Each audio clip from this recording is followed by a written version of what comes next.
पीछे साधक ने वृंदावन में कहीं मोबाइल से गलत देखने का अभ्यास बना लिया और उसे त्याग नहीं पा रहा था। अब सत्संग था नहीं, सत्संग हो तो फिर निकल जाएगा।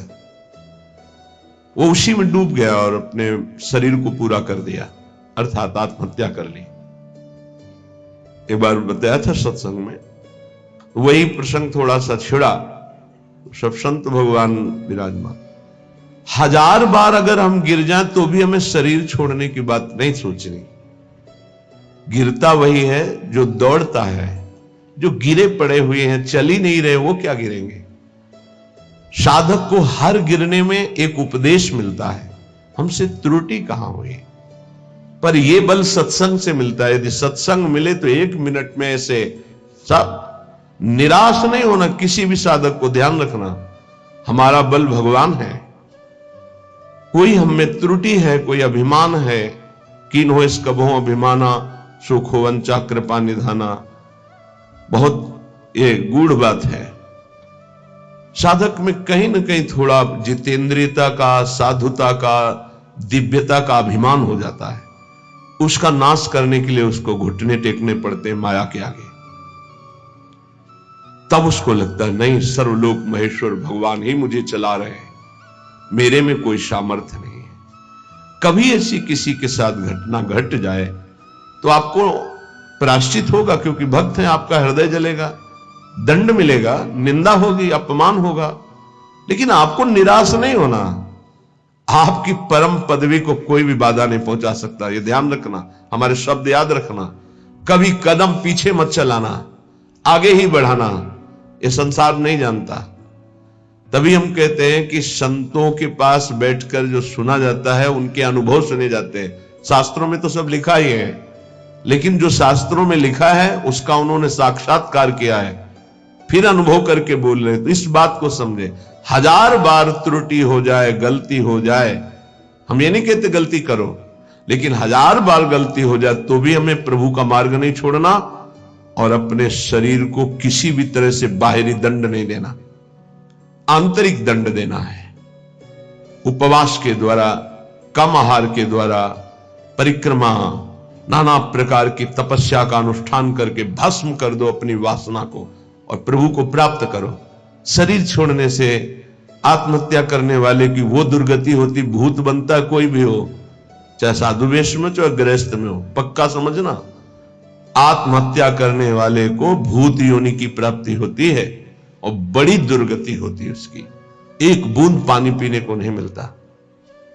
पानी की प्यास की कीमत वही जानते हैं जिनको प्यास होने पर पानी नहीं मिलता। तुम क्या जानो, एक बूंद पानी उस जीवात्मा को नहीं मिलता जो प्रेत योनि को प्राप्त होता है, तो पागल बना घूमता है। फिर किसी निकृष्ट आचरण वाले के ऊपर सवार होकर तब वो अपनी प्यास बुझाना चाहता है। इसलिए इस मार्ग में चलने वाले पथिक को इतनी हिम्मत होनी चाहिए। लोका स्वच्छंद निंदाम विंदधति यदि में किम ततो दीन दीनम। मैं दीन नहीं बनूंगा उस समय। ये हमारी बात को पकड़ना।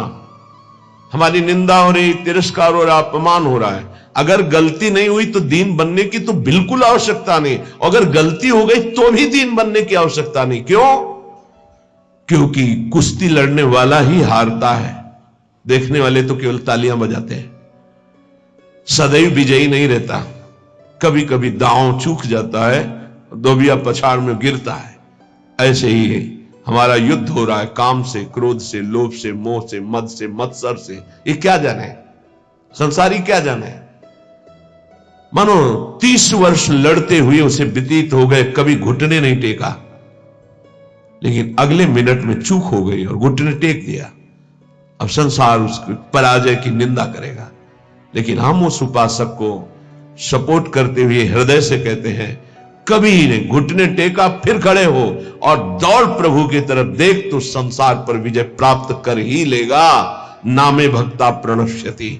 ये जरूरी नहीं है कि हम अपने शरीर को त्याग दें, क्योंकि ऐसे प्रायः जिनको सत्संग नहीं मिलता ऐसा कर देते हैं।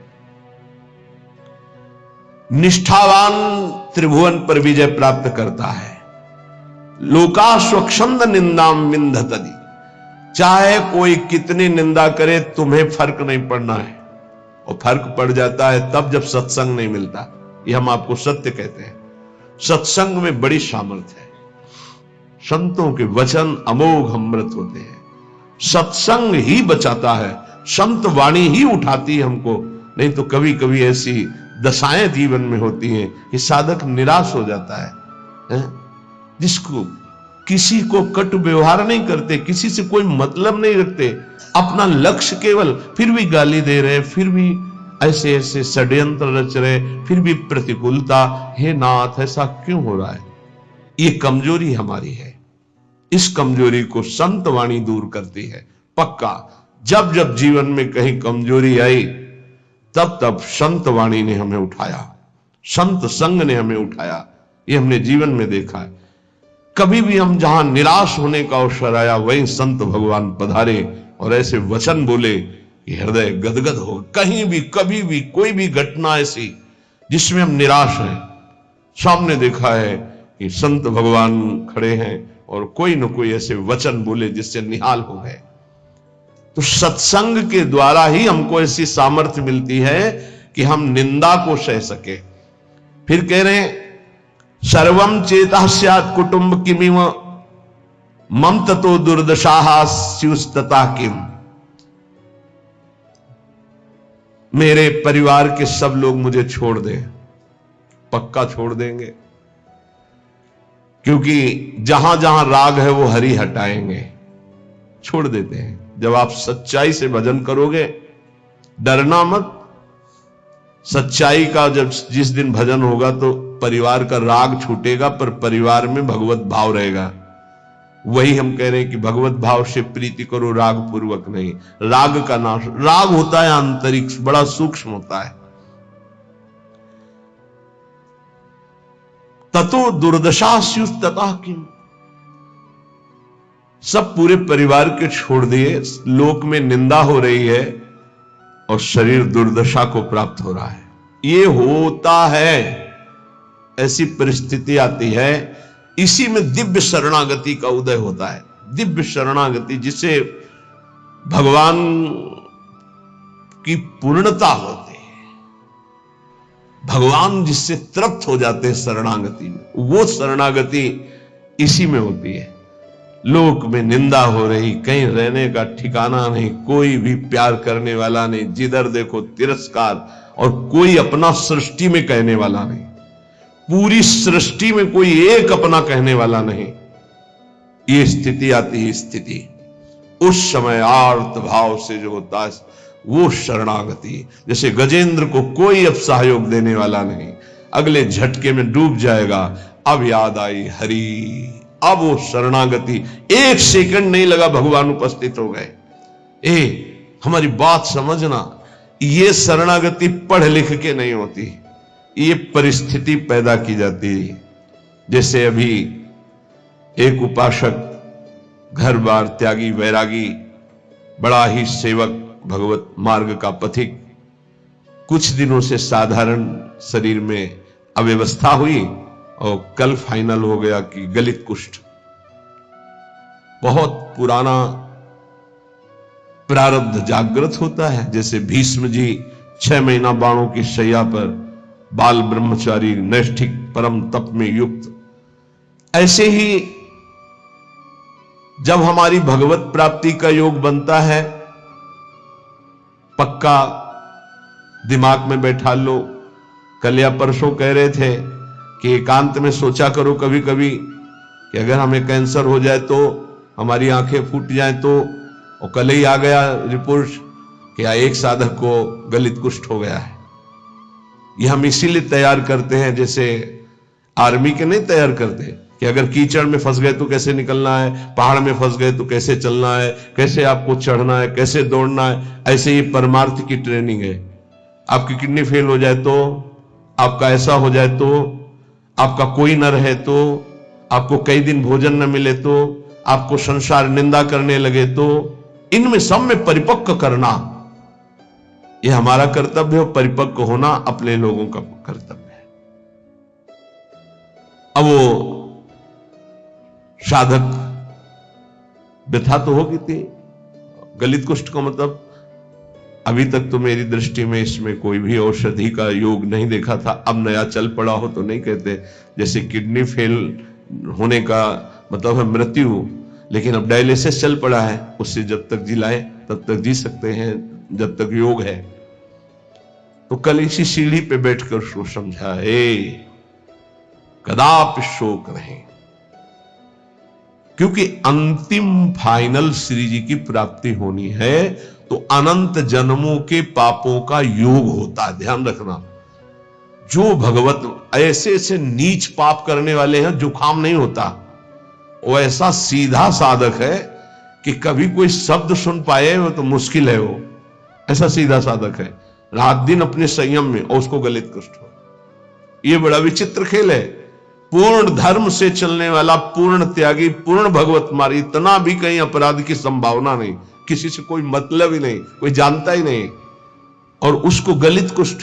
ये क्या है? अनंत जन्मों का हिसाब बराबर श्री जी के पास जाना है, श्री जी के पास जाना। रामकृष्ण परमहंस जी के गले में कैंसर, भयानक पीड़ा का हर समय संयोग, किस लिए? अंतिम जन्म है, अब जाना है मुझे लाडली जी के पास जाना है। तो जितना हिसाब किताब है बराबर, फटाफट बराबर होता है। तो संसारी आदमी डरता है। भक्ति में जो प्राप्त हो रहा है तुम क्या समझ रहे हो? हजारों बार जन्म करके मरना होता है ऐसे सड़ सड़ के, और ऐसे कुछ नहीं बिगाड़ पाएगा गलित कुछ नहीं बिगाड़ पाएगा। सभा में कह रहे कुछ नहीं बिगाड़ पाएगा। प्रारब्ध ही तो है ना, पूर्व पाप। राधा नाम से बढ़कर प्रारब्ध होता है क्या? है कुछ नहीं। कल यही सब है, कुछ नहीं। सियार नहीं पैदा होते सिंहों के सिंह ही होते हैं। हरिदास सिंह होता है। गर्जना करना हमारा कर्तव्य है। एक गर्जना में लाखों का कल्याण होता है, एक कदापि नहीं। शरीर भाव से ऐसे संतों को देखा है। बरगदिया बाबा, पैर से सड़ना शुरू हुआ, कीड़ा पड़ गया, मुख तेज में और शरीर में कीड़े, बैठे शांत भाव से, कीड़े पड़े हुए शरीर। क्या? अंतिम जन्म में खत्म खेल। ये बड़े बड़े महापुरुषों के जीवन में आता है। यदि आप भगवत मार्ग में, अभी एक दो दिन पहले कहा था, यदि बैलेंस बना के चलोगे तो कोई बाधा नहीं। क्या? राधा राधा राधा राधा राधा, लड़का बच्चा परिवार भोग सामा। और जो अगर इसमें आ गए कि आपसे कुछ नहीं चाहिए, केवल आप चाहिए, फिर तो हिसाब किताब लंबा पड़ जाएगा। क्योंकि उनके गले लगने के लिए फिर कोई कर्म संस्कार नहीं बकाया रहेगा। पूर्व संचित क्रियमाण प्रारब्ध सबका विध्वंस होगा। अब विध्वंस का खेल मचेगा, तब सच्चिदानंद के गले लगोगे। तभी कहा, नारायण अति कठिन है, हरि मिलन की बाट, या में पग पीछे धरे, प्रथम शीश दे काट। ये आज जीना है तो कष्ट में जीना है, पूरे शरीर में। या सब शुरू हो गया। इसलिए घबराना नहीं है सुन करके कि भगवान की प्राप्ति का मतलब है गलित कुष्ठ रोग हो जाना, किडनी फेल हो जाना। तो और सब अमृत पी रहे हैं क्या? आप देखो अस्पताल बड़े बड़े भरे। ये आखिरी जन्म है भक्त का, इसलिए बहुत जल्दी जल्दी डॉक्टर के पास रहोगे तो डरोगे नहीं। सत्संग सुनते रहोगे ना तो तुम डरोगे नहीं तो डर जाओगे। इसीलिए जल्दी कोई श्री कृष्ण से मिलना नहीं चाहता। ये बड़े खिलाड़ी हैं। यहां लगन लगन सबको ही कहे, लगन कहावे सोए, जा लगन में तन मन डारे खोए। आपसे प्यार किया है, नरक भेजो। अब इन धमकियों से हम डरने वाले नहीं। अब आपको दौड़कर गले लगाएंगे, यही लगाएंगे। आप भी नहीं रोक सकते। बोले इतना गरज कर कैसे बोल रहे हो? गुरु ने मंत्र दिया है हमको इनको वश में करने का। ये जो मंत्र है जानते हो, इसे क्या कहते हैं? निज मंत्र। निज मंत्र, वो मंत्र जैसे हाथी को अंकुश वश में कर लेता है, ऐसे हरि को मंत्र वश में कर लेता है। गुरु मेहरबान हो गए तो चेला पहलवान हो गया। अब हरि भी नहीं रोक सकते अपने मिलने से, अब हरि भी नहीं रोक सकते अपने मार्ग में। क्यों? गुरु ने। हाँ बस गुरु केवटिया से मिले रहना, कुछ लेना न देना, मगन रहना, निश्चित पार हो जाओगे। सुना था एक राधा कुंड के भगवान संत की चर्चा में कि गलित कुष्ठ आया हो, कहा 12 वर्ष का। हाँ, तो अपने लोगों के पास नहीं आएगा, अपने लोगों के पास ऐसे आता है, पूरा आके चढ़ बैठा। और जब चढ़ बैठा है तो राधा के लिए कुंज का स्वरूप वो जानता नहीं है, स्वागत उसका बढ़िया होगा, कुछ नहीं होगा, देख लेना। हम क्या कह रहे हैं? कुछ नहीं होगा, देख लेना। क्या होगा? श्री जी गले लगाएंगे। ये संसार क्या करता? बोले स्यात् कुटुंबम किमिमम ततो दुर्दशा। दुर्दशा देखकर परिवार के लोग भी हट जाते हैं। पक्का, ये खूब देखा है। 2-4 दिन वाली प्रियता बात अलग है, या बहुत जननी थोड़ा प्यार, फिर इसके बाद कोई प्यार नहीं करता संसार में। पक्का आप लोगों को भूल भुलैया में फंस रहे हो, इसलिए ऐसा लगता है। नहीं, अपने जीवन में देखा है और पक्की बात है, कोई प्यार नहीं करता। अगर कोई प्यार करता है तो भगवान, अगर कोई प्यार करता है तो भगवान जिससे प्रेरित करते हैं वो, अन्यथा नहीं। दुर्दशा स्युस्ततः किम, मेरी दुर्दशा हो जाए तो भी मेरा क्या। जब कोई होता है तो उसमें बैठकर वो बोलती हैं, और जब कोई प्रकट में नहीं होता है तो वो स्वयं बोलते हैं। तो धन्य है उसका जीवन कि जब शरीर दुर्दशा में हो और कोई प्रकट में पास ना हो, तो ये लाडले दोनों खेलते खेलते आ जाते हैं, प्रिया प्रीतम, और बात करते हैं। ये कथा नहीं कह रहे, ये व्यथा कह रहे हैं। हृदय की जब व्यथा उत्पन्न होती तब कथा की रचना होती है, तब उसकी जीवनी की रचना होती है। दुर्दशा मांगो, मांगोगे? कोई हिम्मत है किसी की कि प्रभु मुझे ऐसी दुर्दशा दे दो जिसमें आपके सिवा कोई भी ना हो। और ये संसार, जिस कमरे में आप होगे उस कमरे की खिड़की में भी नहीं झांकेगा कि कहीं ऐसे न कह दे, बुला न ले। पक्का, खूब अच्छे से देखा है, खूब अच्छे से देखा है। ये बात बहुत इसलिए रुक रुक के कह रहे हैं कि जीवन में सबके आता है, सब दिन होत न एक समान। एक दिन तुम सुख से इतराते हुए छाती फुलाकर अभिमान से डोल रहे हो, जब तुम्हारे कर्म का परिणाम आएगा तो छाती फुला के फिर सहने की ताकत नहीं होगी। इसलिए अभिमान मत करो, पाप मत करो। पीछे का हिसाब ही इतना है कि लाखों बार जन्म ले तो भी हम नहीं भोग पाएंगे। उसको मिटाने के लिए मानव देह मिला है, खूब नाम जप करते हुए उसको मिटा दो। सेवाधीशश्च न स्याद् यदि किमु ततः श्रील वृंदावने हम। अगर मेरी ऐसी शरीर की दुर्दशा और सेवा नहीं बन पा रही भगवान की, तो मुझे कोई फर्क नहीं पड़ेगा। क्यों? क्योंकि मैं पड़े पड़े रोते हुए उनकी सेवा करूंगा। एक होती सामग्री से सेवा और एक होती रुदन से सेवा। तो यहां कह रहे हैं सेवाधीशश्च न स्याद् यदि किमु ततः श्रील वृंदावने हम। अब हमसे प्रगट सेवा भी नहीं हो पा रही तो मुझे क्या, क्योंकि मैं हूं तो ना उनका। ये देखो, ये हिम्मत, ये निष्ठा बहुत जरूरी है। ये इसलिए कि आज आप स्वस्थ हैं, आप परिक्रमा दे सकते हैं, सेवा कर सकते हैं। कल ऐसी भी स्थिति आ सकती तो क्या। कभी कभी सोचते थे, जब रात के 8 बजे स्नान कराते थे श्री जी को, हिम्मत बनाई रात्रि तक उठ पाए, श्री जी को स्नान करा रहे धीरे से जैसे बना, तो सोचते थे श्री जी आपकी सेवा कैसे होगी। आज हमारे तो 2 हाथ नहीं सेवा कर पाते, लेकिन आज सैकड़ों हाथों से श्री जी को दुलार हो रहा है। ये उनकी महिमा। सब 9 अवस्था के सब पढ़े लिखे संत जो अपने जीवन को सांसारिक उन्नति में चढ़ाना चाहते थे, बड़े बड़े सर्टिफिकेट डिग्रियां लिए हुए हमारे श्री जी की सेवा में लगे हुए हैं, और ऐसे मनोयोग से लगे हैं, पूछो मत। भगवान सदैव कृपा करते रहे, हमारी लाडली जी की सेवा में ऐसी इनकी रुचि बनी रहे। कभी कभी जब श्री जी को श्रृंगारित देखते हैं, इन सब का प्रयास देखते हैं, तो ऐसा लगता है कि हमारी एक एक वृत्ति जो सेवा की थी वही इनके रूपों में आकर के विराजमान हुई है। जैसा हृदय से चाहते थे, भावना में करते थे, वही प्रगट में आज सेवा हो रही है। अगर शरीर से सेवा भी न बने तो हमें क्या, क्यों मैं आपका हूं, आपके निमित्त पड़ा हूं। यथा श्याम्भ स्यास्थाय धैर्यम, ये बहुत बढ़िया श्लोक भगवत प्राप्ति के लिए कह रहे हैं, बहुत जोर की बात इस श्लोक में कह रहे हैं। जैसी भी परिस्थिति रखोगे मैं धैर्य नहीं छोड़ूंगा। ए हरि आपसे है, आपसे जैसी परिस्थिति देना चाहो दे दो। क्या लोक में स्वच्छंद निंदा कराओ, लोग अपमान कर दे, तिरस्कार कर दे, तो भी मैं दीन नहीं होऊंगा। दीन का मतलब हाय हाय अब हमारी सब निंदा करने वाले, कोई हमारा नहीं, ऐसा कभी नहीं होगा।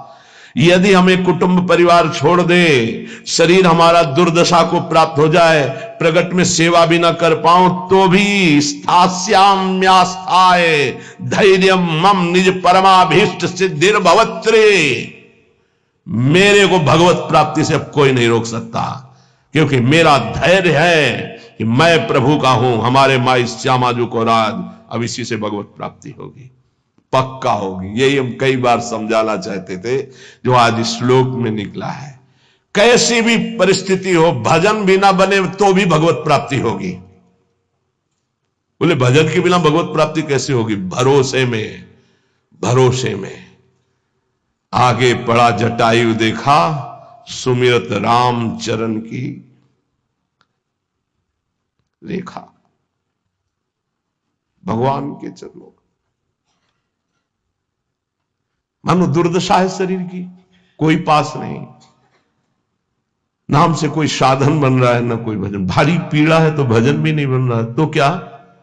बस आशा है आपकी, भरोसा है आपका कि आप बड़े कृपालु हो, आप अपनी कृपा से मुझे मिल जाओगे, अपने समीप बुला लोगे, पक्का। श्रीपाद कह रहे निज परमाभीष्ट सिद्धिर भवित्री, हमारा जो अभीष्ट था भगवत प्राप्ति वो पक्का हो जाएगी। बस क्या? धैर्य मम, मेरा ये धैर्य विचलित ना होने पावे, कुछ भी हो जाए। देखो इसमें ये नहीं देखा जाता कि इस समय इसकी परिस्थिति क्या है, हमारे प्रभु ये नहीं देखते हैं, वही तो देते हैं। वो देखते इस समय इसकी स्थिति क्या है। अंदर में जो हमने भरोसा पाला है जीवन में, वो कभी कहीं भी नहीं छूट सकता। हम माने कि नाम जप नहीं हो रहा, वाणी पाठ नहीं हो रहा, माना कि हमसे सेवा नहीं हो रही, माना कि हमारे अंदर कोई अब भागवतिक विचार भी नहीं रह गए, लेकिन ये जो एक झीना सा धागा है कि मैं श्री जी के भरोसे हूं, इसको कौन तोड़ सकता है? इसी से भगवत प्राप्ति होती है, इसी भरोसे से। व्यास भरोसे कुंवर के सोवत पांव पसार, अर्थात मैं निश्चिंत होकर पढ़ाऊं, मुझे निश्चित भगवत प्राप्ति होगी। जो श्रीपाद करे मम निज परमाभीष्ट सिद्धिर भवित्री,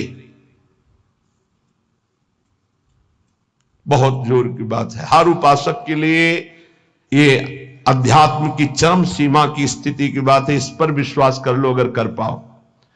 कैसी भी परिस्थिति हो, मैं श्री जी का हूं, श्री जी का ही रहूंगा, चाहे कितना भी कष्ट आ जाए, निश्चित भगवत प्राप्ति हो जाएगी। निश्चित आपको वो परम सिद्धि प्राप्त होगी जो किसी साधना से नहीं प्राप्त होती है। जब तक शरीर स्वस्थ है तब तक कचाई न रखो। कल चर्चा हो रही थी काचे धर्मी की, उसमें जो शेष है उसको श्रवण करो तो कच्चाई दूर हो जाएगी, तो निष्ठा आ जाएगी, सच्चाई धैर्य आ जाएगा। श्री सेवक जी महाराज कह रहे हैं कि जब आपने शरणागति हरिवंश चंद्रजू की ले ली, ध्यान से सुनिएगा, लोगों के मन में कई तरह की शंकाएं रहती हैं, इनका त्याग कर दो। गीता जी में भगवान ने कहा ये यथा माम प्रपद्यन्ते तास तथैव भजाम्यहम्, मुझे जैसे जो भजते मैं उनको वैसा ही भजन में अनुभव हो। अब आप प्रभु को पत्नी रूप से भज रहे हैं तो वही बैठे हैं तुम्हारे पास, तुम्हें समझ में नहीं आ रहा। पुत्र रूप से भज रहे हैं तो पुत्र रूप में वही बैठे हैं। ये था माम प्रपद्यन्ते, इसको बहुत सरलता से देख लो। आप जिस रूप में प्रभु को देखना चाह रहे हैं वही रूप प्रभु दिखा रहे हैं। अब हम निकुंज उपासी हैं, हमारी उपासना का एक विशुद्ध मार्ग है। क्या विशुद्ध मार्ग है? जिसमें हमारे आचार्य और रसिक महापुरुष गए, हम उसी मार्ग के पथिक हैं। हमें बाहरी उपदेश नहीं सुनना। क्या बाहरी उपदेश? आज तो अमुक व्रत है, आज ऐसा है, आज ऐसा है। देखो, बहुत शास्त्रों का सम्यक आराधन करके बोल रहा हूं, यह ना समझो कि मुझे पता नहीं। जैसे किसी का प्रश्न आता है कि बिना तुलसी के ठाकुर जी का भोग नहीं लगता, ये जानते हो कहां आता है? जहां हरि चरणों की उपासना है, खूब विशुद्ध भाव से इसका मूल जड़ तक चिंतन करने वाला ये भाव है। कोई ऐसा ना समझना कि बाहरी। तुलसी जी कौन है? वृंदा। कौन सी वृंदा? यहां वृंदावनेश्वरी की सखी वृंदा सखी नहीं, ध्यान रखना। ये वृंदा सखी नहीं, अधिष्ठात्री हैं। अनादि वृंदावन, अनादि वृंदा सखी। ये वो वृंदा जो नारायण को पति रूप में बनाना चाहती थी। तो देवर्षि नारद जी आए और कहा, देवी, नारायण को ऐसे तुम पति रूप में नहीं बना पाओगे, पहले तुम्हारे पातिव्रत धर्म की परीक्षा होगी। बोले देने के लिए तैयार हूं। बोले एक व्रत तुम्हारा पातिव्रत यदि पास हुआ तो नारायण तुम्हें पति रूप में प्राप्त होंगे। बोले तथास्तु, आप हमें बोलिए किसके साथ मैं अपनी आराधना का स्वरूप प्रकाशित करूं। तो उनका जालंधर राक्षस, इसको पति बनाना होगा और तुम्हारे पातिव्रत से त्रिभुवन में पता चलना चाहिए कि तुम्हारी जैसी कोई सती और पतिव्रता नहीं। बोले जैसा आप आदेश करेंगे। ऐसा जालंधर राक्षस पति रूप में वर्ण किया और ऐसा सतीत्व तो पूरा चरित्र है, त्रिभुवन में कोई उसका बाल बांका भी नहीं कर पाया। सती वृंदा के पवित्र चरित्र और उनकी उपासना के कारण भगवान शंकर आदि बड़े बड़े देवताओं ने दिव्यास्त्रों का प्रयोग किया, जालंधर का कुछ नहीं बिगड़ पाया।